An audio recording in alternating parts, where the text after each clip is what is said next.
So, I'm not a pro in making videos just yet. So this is another rough video, you know. Uh, so the topic is very simple. I'm just testing out waters with regards to Legit Illiteracy, the school I mentioned in my last video. Um, And well, I'm going to touch on a very, popular topic. It's a question and a very popular question. In fact, this question guides the decision making of many. I've seen even entire countries running around this question. And the question is related to morals, and it is it good or bad? That very simple question has guided many, especially when it comes to decision making. Is it good or bad? Like even on Steam, I'm asked many times this question. People want to know how to decide, and they will ask you your thoughts as to whether, uh, a certain activity is considered good or bad. And then based on that, they make their decision. Um, well, based on at that time my notion of whether that activity is good or bad, they can um, weigh matters and make their own decision. But many times when I'm asked that question, I always end up broadening it. Because, like I said, I'm a legit illiterate. I formed that concept, and well, it's virtually a known concept, but it will get known as I'm going to be teaching the entire curriculum for this particular school. I call it a school, Legit Illiteracy. So I consider myself a legit illiterate. That doesn't entirely mean that I'm unknowledgeable, or I speak nonsense. But that's for you to determine. Many times when I'm asked that question, I end up broadening matters because in the eyes of a legit illiterate, there are bigger things than good or bad. Way bigger things than good or bad. In fact, in my case, most of my decision making, good or bad, is, question of morals is very small in reality. It's just like on Steam. They would ask you, are beat bots good or bad? And you can tamper with that question and you know and re-ask whether it's about big bots being good or bad, uh, or about the people who end up using beatbots and how they use it. It was never about beatbots. That's technology. It's a very small thing in reality. It's very ordinary. In fact, for technology to find its beauty, is determined by the shine of its users, the users that it hosts. So it was never a question of Beatbot as an entity or an enterprise, and whether it's a good or bad thing. But I won't touch on that now. Um, well, in general, yes, like in the Philippines, I live in the Philippines. I tell you that you can find entire countries guarded by this question.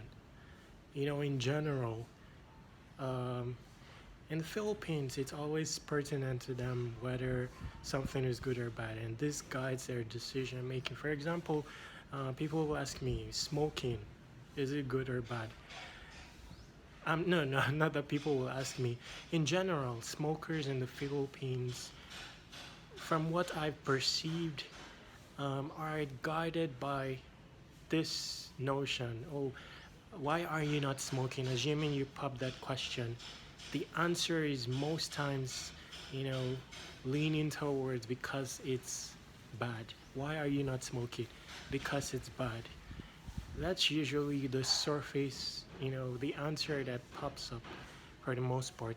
Yes, people will talk about the health part, but the health part is already known to everyone. The major reason because the Philippines, they consider, at least in the public sense, consider morals, in the eye of the public especially. So they'll say it's bad, don't smoke. it's bad. That's usually just it. But if it was in my case, why wouldn't I smoke? Before the question of whether it's good or bad, many other things will come up, that will serve as barriers, disincentivize me from smoking, many other things. I tell you, good or bad is not strong enough when, you know, assuming, when it comes to bad, there is the leader of bad, Satan, and the war in real sense is against Satan. Satan is a spirit being, and he has more knowledge than we who think have knowledge. He understands the way we work to a large extent. So when it comes to battling or uh,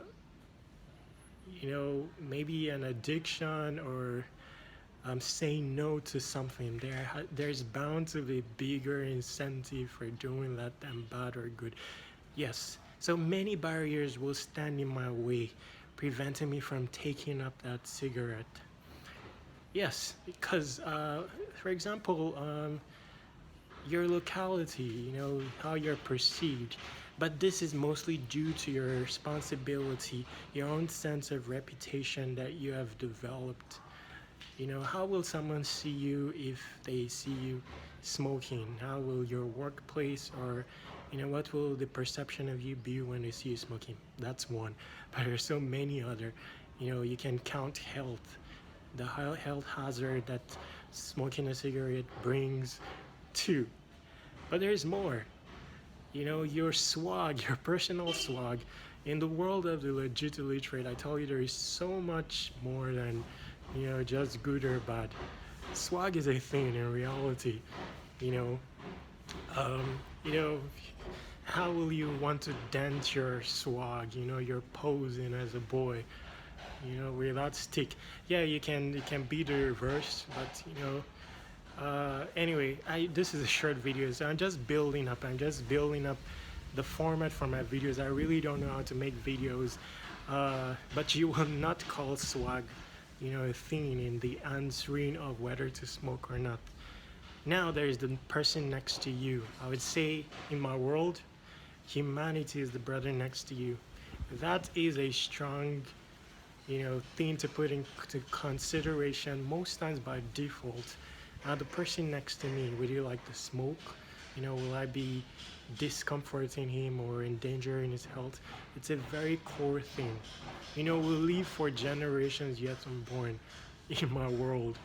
Humanity, like I said, is the brother next to you. So that will pop up. Maybe gender. I'm not saying, I'm just trying to be broad here. But assuming I was a girl, there are 10 more reasons for me not to take up that cigarette. Because I'm a girl, it's not really fitting in my eyes, in the spirit of what a girl stands for. To take up that cigarette. Boys are more known for a wilder kind of lifestyle, especially in public. They're rougher, they're the ones who may be open to peer pressure and peers in general, and have the nature of exploring things. Like I said, rougher in nature, playful. But when you're a girl, or assuming as a girl, there are many other things that I'll look into. Before we go to good or bad. There's what more? I'm not composed right now to I like to talk off without books per se, so I don't have like a list. But when this topic was fresh in my mind, I have like 20 things that I can mention before I come to good or bad.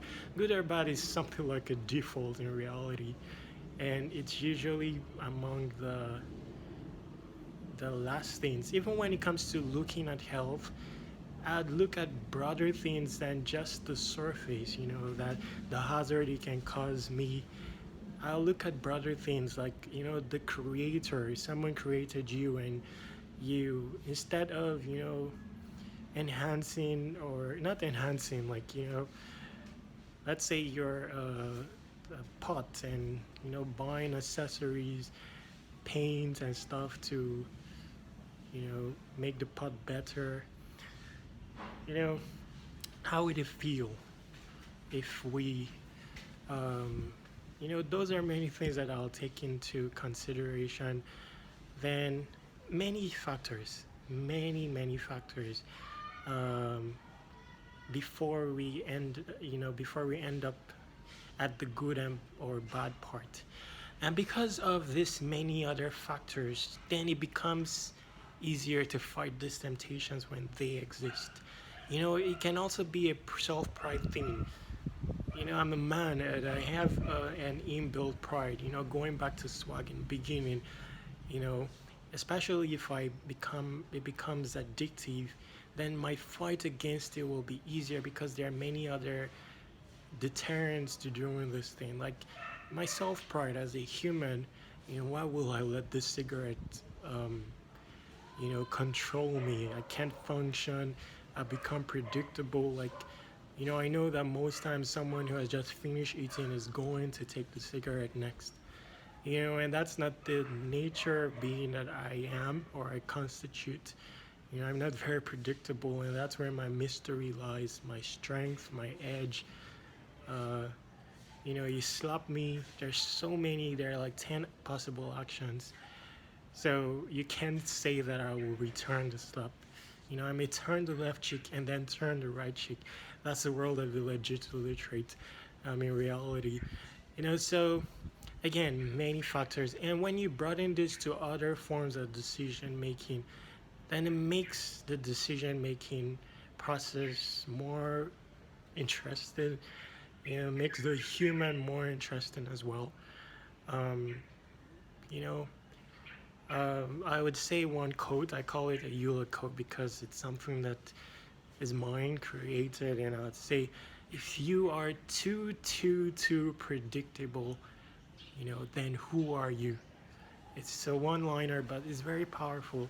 And this quote was made in with me as a legit illiterate. So I'm building on this topic gradually, and I'll expand on it more. I don't have all the aspects of this because this video I had to force it really. I'm not physically fit, but I wanted to do a video today, so I just came out here and embarked on it. So and I have a problem with sleeping. I'm not able to sleep. I've not slept for years. I've lost the ability. So I was trying my best hours ago to get rest, but I never got it. I have some depression from engaging in sleep. It's agonizing. So I missed the pain. I just stood up and came here to rush this video. So my brain cells are not strong by composure, my thought process.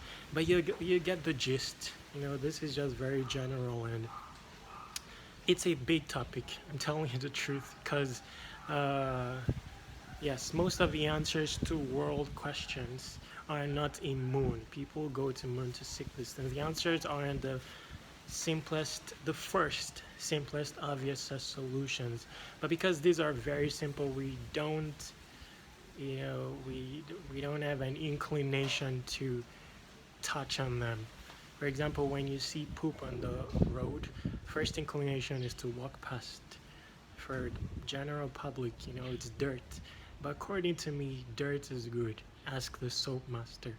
So I may stand there and want to break down what constituents made it. I may want to break out the composer of that poop. Who is he? Anyway, I'll stop there. Many of the answers, many of what we constitute are in our very elements, in our cookies. And these cookies are, everything is encoded into those cookies. And there's evidence of this. Google, YouTube, take these cookies, they process it, and they make millions of dollars out of these cookies. We don't value these cookies or pay attention to them as of any value because they're very simple.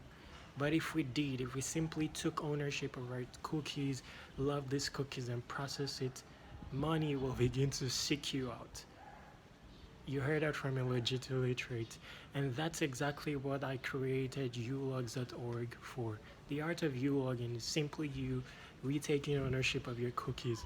Let's see what will happen when you do so. Your boy Terry once again, it's surpassing Google. I'll leave all necessary links underneath this video that will help us to move further toward humanity is the brother next to you. And your boy Terry by default, bulls or bears. I'm your boy Terry.